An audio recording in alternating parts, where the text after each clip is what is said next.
Allahu Teala'nın herkese nasip etmediği bir değerdir.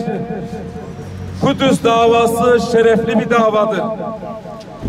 Ve bundan dolayı Kudüs davasını ancak özgür olanlar sahip çıkar.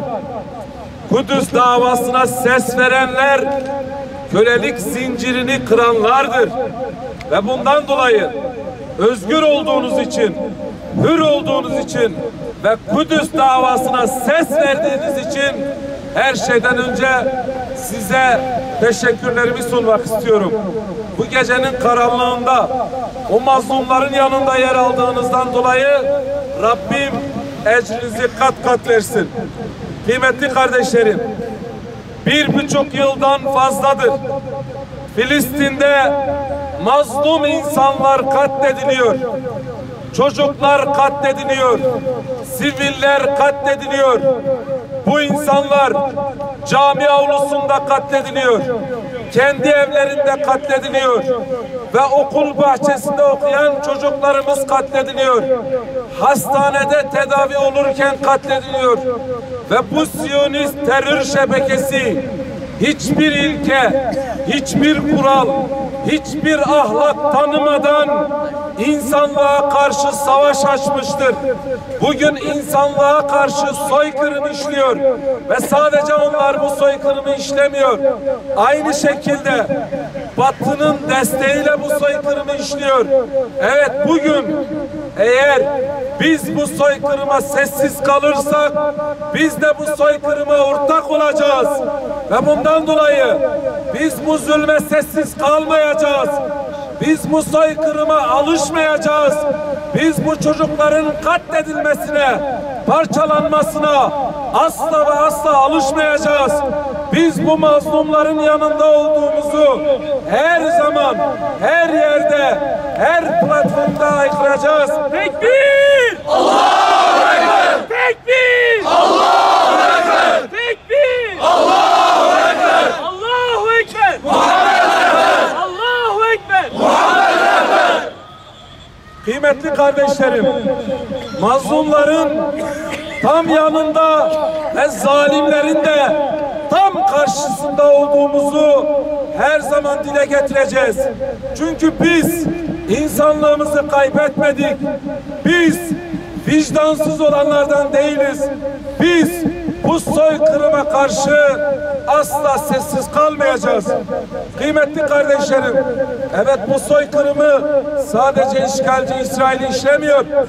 Bu soykırımı bizzat bize insanlıktan bahseden, bize insan haklarından bahseden, bize çocuk haklarından bahseden, bize kadın haklarından bahseden Batı'nın ortaklığıyla bu soykırım işleniyor. Ve onlar bize diyorlardı ki biz işte gelsek kadınlara haklarını vereceğiz. İşte kadına şiddeti önleyeceğiz. İstanbul Sözleşmesi'ni yaparak biz kadına şiddeti önleyeceğiz diyen Batı, biz Afganistan'daki kadınları özgürlüğüne kavuşturacağız diyorlardı. İşte oradaki kadınlar burka giyiyor. Eğer biz gelirsek onları özgürleştireceğiz. Onlara statü vereceğiz diyen Batı bugün bizzat kadınlarımızı katlediyor kardeşlerim. Tekbir! Allahu Ekber! Allahu Ekber! Allahu Ekber! Batı diyordu ki Müslümanlar ilim düşmanıdır. Müslümanlar bilim düşmanıdır. Müslümanlar okul düşmanıdır. Müslümanlar çocuklarını okula göndermiyor diyen Batı bugün bizzat okullarda, okul bahçelerinde, dersliklerde çocuklarımızı katlediyor. Ve her şeyden önce bu Batı'nın barbarlığını görerek bu kardeşlerimize sahip çıkmak zorundayız. Ve son olarak şunu söyleyeyim kardeşlerim. Artık bu soykırım öyle bir seviyeye ulaşmış ki sözle bu soykırım önlenmez. Bizim çağrımız şudur: acil bir şekilde askeri bir yaptırımla, askeri bir harekatla İslam ülkeleri ve vicdanı sönmemiş dünya bu Siyonistlere müdahale etmelidir. Çünkü Siyonistler askeri güçten başka anladıkları hiçbir dil yoktur. Bugün bu Siyonistlere karşı tweet atmak yerine, bu Siyonistlere karşı açıklama yapmak yerine açıkçası bir yaptırım uygulanmalı ve bunlarla her türlü ticari ilişkiler kesilmelidir. Evet, bugün eğer yakıt borusu kesilirse bu Siyonistlerin nefesi kesilir. Takbir! Allahu Ekber! Takbir! Allahu Ekber! Takbir! Allahu Ekber! Sözden öte somut yaptırımlar, somut adımlar atılmalı.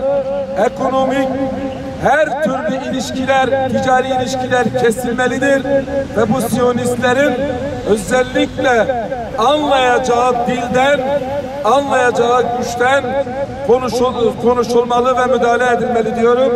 Hepinizi Allah'a emanet ediyorum. Rabbim Çek! sizlere Cihat!